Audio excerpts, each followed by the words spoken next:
8 menos 20 de la mañana, seguimos en el sueño de los héroes hasta las 9, la temperatura 11 grados.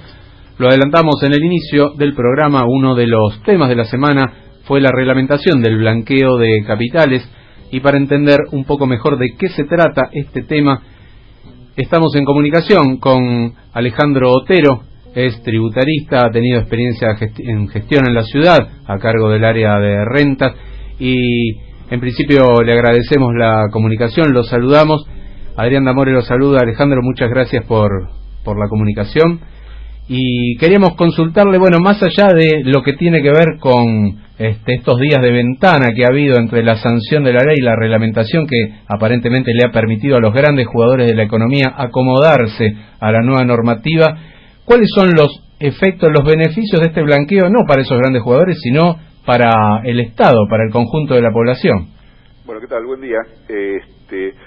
A ver, los beneficios que cabe esperar de esta medida, en términos reales y en términos fiscales, la verdad es que no son muy importantes.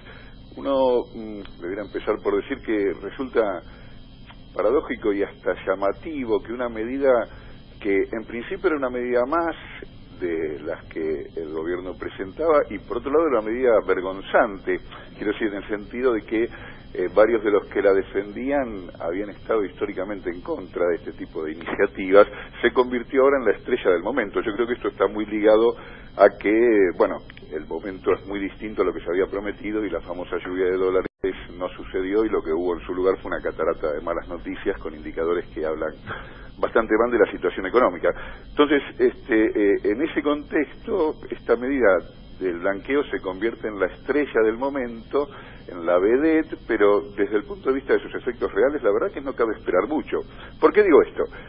En principio, su impacto sobre la economía real, su impacto sobre las variables claves, la inversión, el consumo, el empleo, no va a ser alto porque la medida no implica la repatriación, es decir, que lo que se exteriorice, los activos que se exterioricen, los activos que se blanqueen, que se declaren que estaban ocultos ante el fisco y ahora emerjan, no están obligados a aplicarse localmente. Por lo tanto, en ese sentido, no van a convertirse en una lluvia de dólares o de inversión o de impacto sobre la economía local. Claro. Y desde el punto de vista fiscal, que vos mencionabas respecto del Estado, tampoco cabe esperar gran cosa, acá por distintos motivos.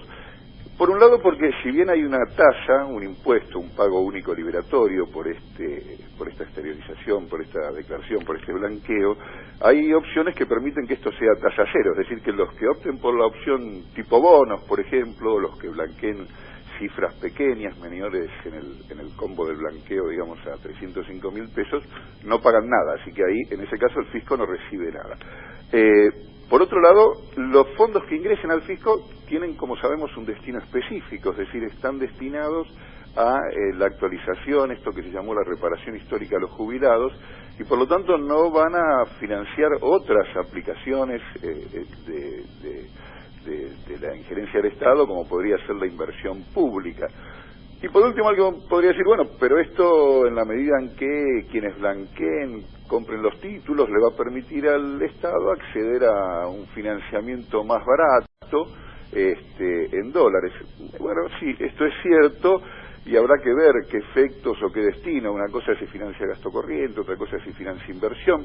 En todo caso, lo que sí hay que poner en la nota es que, ojo, es un financiamiento en dólares que habrá que, en algún momento, también saldar en dólares, es decir, que si este financiamiento en dólares, como cualquier otro, como este que ha crecido desmesuradamente en estos 6 meses, se hace en dólares, bueno, si la aplicación del Estado no genera dólares, después estamos en el viejo problema de restricción que ya conocemos en la Argentina, ¿no? Alejandro, Rubén Furman te saluda, ¿cómo estás? ¿Qué tal? Buen día, Rubén. Te quería hacer una pregunta, porque se habla de que este blanqueo, y siempre se habla cuando hay un blanqueo de lo mismo, que hay una parte importante de la economía oculta en materia financiera, digamos, se habla de 200.000, en algunos casos más, 200.000 millones de dólares de argentinos que están básicamente afuera, están ocultos. Está también la economía de los colchoneros, las cajas de seguridad, digamos, la gente, el pequeño ahorrista que tiene dólares como resguardo de su propia economía doméstica. ¿En qué afecta a este sector, digamos, del chiquitaje este blanqueo? ¿O qué le dirías a ese ahorrista chiquito? A ver, dos cuestiones. Por un lado, como bien vos decís, las estimaciones, las más moderadas, dicen que los argentinos tenemos 200.000 millones fuera de la economía formal. Otras dan cifras del orden del doble, ¿verdad? Más cercanas a un Producto Bruto entero.